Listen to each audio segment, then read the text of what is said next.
Ngayon nga ay bibisitahin natin ng isang nakatagong hiyas ng Pampanga. Isang napakatahimik na lugar na may nakatagong ganda na makikita sa bayan ng Makabebe sa Barangay Consuelo. Ang Consuelo ay matatagpuan sa bibig ng Pampanga River kung saan nagtatagpo ang ilog at ang Manila Bay. Kaya ito ay may halong tubig tabang at alat. At ngayon, bumiyahin na kami patungo dito.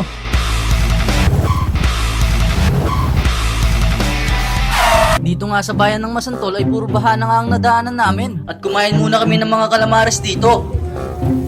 Namalaran. Pagkatapos nga namin kumain ay tumuloy na kami sa biyahe. Mayroon pa kami nakasabay na sobrang bilis na bangka. Maya-maya nga ay tumigil din ito sa may flat control na Masantol. Kami naman ay nagtuloy-tuloy na din kami sa destination namin. From Makabebe, dumaan tayo ng Masantol at ngayon nasa Makabebe ulit tayo. Dahil ang Consuelo ay sakop pa rin ng Makabebe.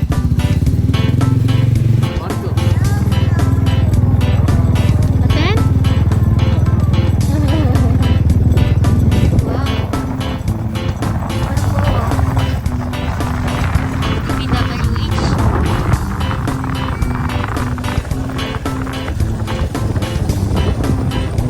Ang nakikita nyo ngayon ay ang Pampanga River. The Pampanga River is the second largest river on the island of Luzon in the Philippines, next to the Cagayan River and the country's fifth longest river. It is the central Luzon region and traverses the province of Pampanga, Bulacan, and Nueva Ecija.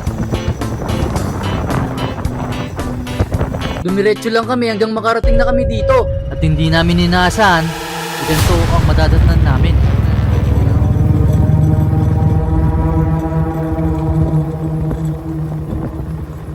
Road closed.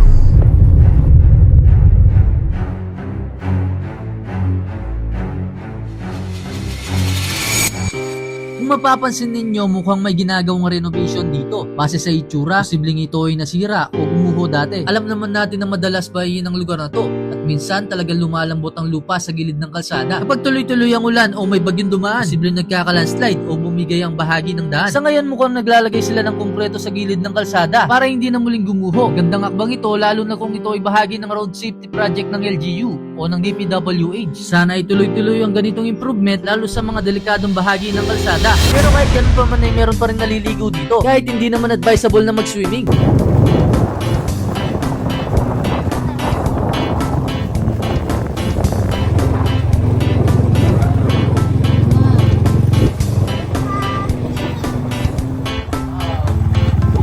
After ng ilang minuto nating biyahe, nandito na nga tayo sa ating destinasyon, sa Consuelo, Makabebe, Pampanga.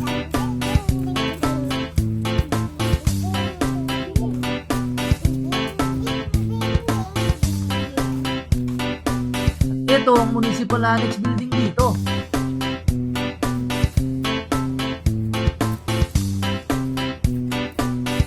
At ngayon ay tignan naman natin ang view dito sa likod ng Annex Building.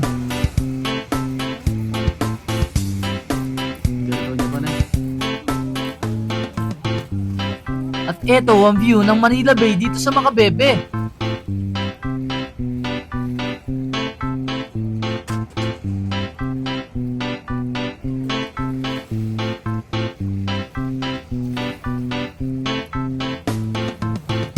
At dito naman sa mga batuan, marami kang makikita mga talaba.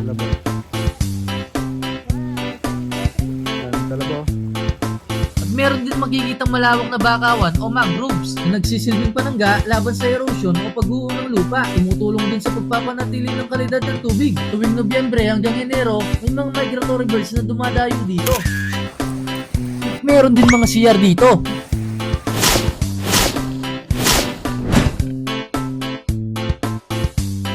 Ang malalaking bangka na to, sila ang mga nag-aatid na sariwang uli ng isda sa palengke sa Maynila at karating probinsya.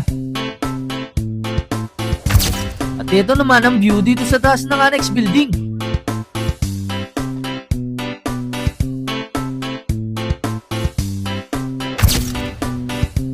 Mount Samad.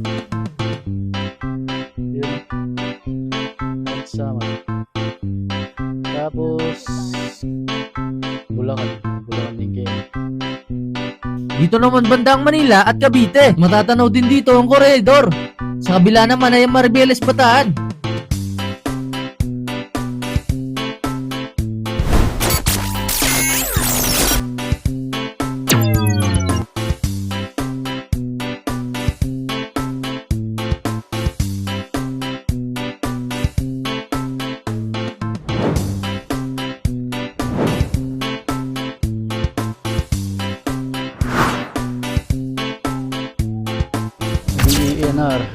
eto naman ang mga barracks ng mga army na nagbabantay dito. At eto naman ang cottage na malapit na din gumuho. Sana maagapan pa nila para hindi na to masira.